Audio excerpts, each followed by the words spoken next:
Hi everyone, welcome to the visual guide for the tower at Paradigm's Breach. This is the newest 24-man Alliance raid made available by patch 5.5 in Final Fantasy XIV, Death Unto Dawn. My name is Mystek and I'll be your raid guide. The first boss is the Knave of Hearts. Roar will deal high raid-wide damage. Healers beware. Colossal Impact will appear as one of two attacks. If the boss's mouth is glowing red, all players need to move out from the line directly in front of the boss to avoid the attack. If the boss moves back from the edge and raises his glowing arms, players will need to avoid the sides and move directly in front of the boss. Magic Artillery Beta will target all three tanks with a heavy-hitting tank buster. Cooldown and heal through this as necessary. During this time, the boss will also cast Replicate, and a clone will spawn on another edge of the platform. Stacking the deck will then mark up each version of the boss, indicating which order they will attack in consecutively. All players will then need to pay attention to each boss and move accordingly based on the type of colossal impact they each telegraph. Spheroids will spawn orbs that will slowly move across the platform. Players will need to give these a wide berth or they will be dealt high damage and debuffs. At the same time, the boss will cast Magic Artillery Alpha,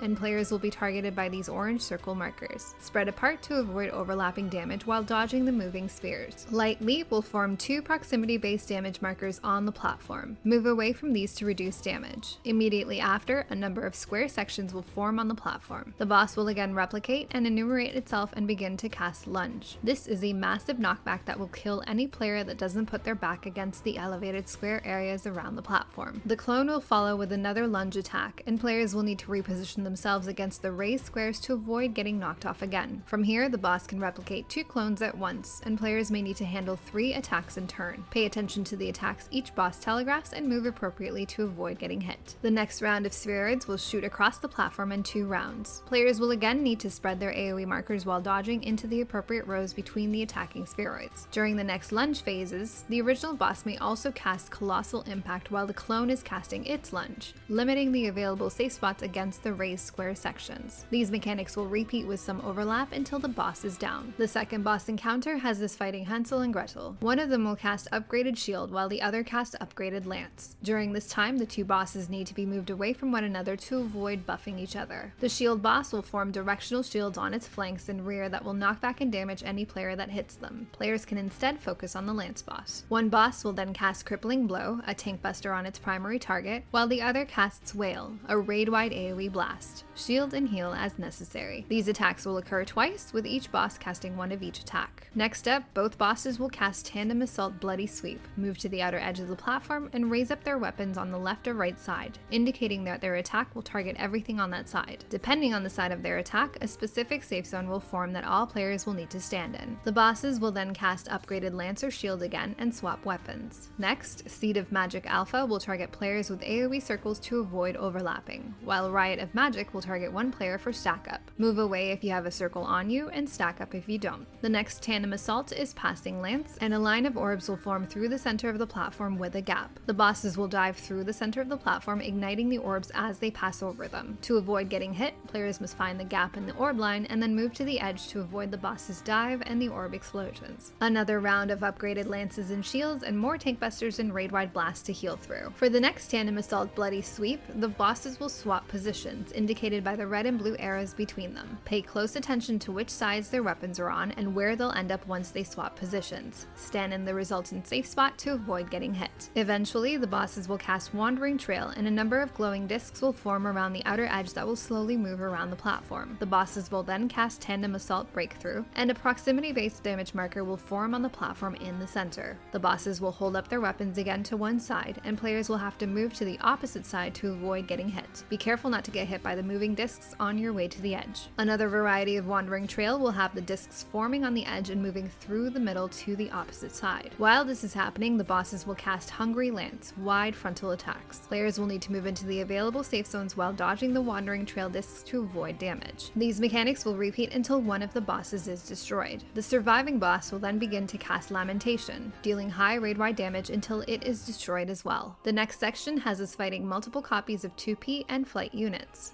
There are a lot of AoE attacks here, so watch your step. Once all of the ads are down, you'll be able to continue on to the third boss, Red Girl. Cruelty will deal high raid-wide damage, healers beware. Shockwave will target players with either white or black circle markers while the boss generates barriers around the platform. Players affected by the circles will be able to destroy the barriers of the opposite color and can do so when the opportunity arises. Throughout the encounter, players will need to watch the edges of the platform for either white or black blasts, and then move behind the barrier of the same color to avoid the incoming attack. Be careful not to step into the orange zones or you will die. The boss will eventually cast Recreate Meteor, and a white or black meteor will begin to fall to the platform. Players must stand behind the barrier of the same color to avoid the attack or they will die. Manipulate Energy will target all 3 tanks for heavy hitting tank busters, cooldown and heal as necessary. Replicate will spawn a number of ads around the platform that will all begin to cast Diffuse Energy. These ads will attack and rotate clockwise or counterclockwise, indicated by the arrows around them when they spawn. To avoid getting hit, players can stand close to an ad and rotate with it until it disappears. Eventually, the boss will cast Sublime Transcendence and pull all players into a hacking minigame. Players will be able to swap between black and white forms to deal damage to the opposite colored walls. The red sphere will need to be destroyed before you can return to the main fight. The sphere will throw out waves of black or white attacks, and players can change their program to the same color as the incoming wave to avoid taking damage while they attack the sphere. Players can also watch out for the black and white pylons that will explode for high damage and debuffs if not destroyed in time. Once the sphere is destroyed, players will be returned to the Red Girl. Child's Play will tether up players to the boss, and large arrows around the boss will indicate which direction these players will be forced to run in, left, right, or towards the boss. Affected players will need to position themselves to avoid being forced into the death zones. Unaffected players can simply dodge the AoE attacks as normal. At this point, the boss will generate more barriers and players will need to hide behind the appropriate barriers based on the incoming attacks. 2 meteors will also drop down on the platform, and players must ensure that they're appropriately positioned behind the correctly colored walls to avoid death from each meteor. These mechanics will repeat with increased overlap until the boss is destroyed. In the next section, players will need to destroy 2 elevator mini-bosses. When the mini-boss casts Deploy Armaments, players will need to look at the position of its arms or ear flaps. If the arms are glowing yellow in front, players will need to move out from the center directly in front of the boss. If the boss's ear flaps are glowing orange, they'll need to move into the center to avoid the side attacks. Once both bosses are out on the elevator, players will have to look out for both attacks and move appropriately. Universal Assault will deal high raid-wide damage, healers beware. All players will also need to watch out for extra laser beams and orb attacks from the smaller ads. These mechanics will repeat until both bosses are down. Finally, we reach the end where we face off against the False Idol. Screaming Score will deal high raid-wide damage, shield and heal as necessary. Made Magic will form a rotating circle in front of the boss that will deal damage directly in front of it before rolling in the direction it's rotating in, destroying anything in its path. Players will need to identify which direction the attack will roll in and move to the opposite side of the platform. Lighter Note will target 3 players with these large directional AoE markers.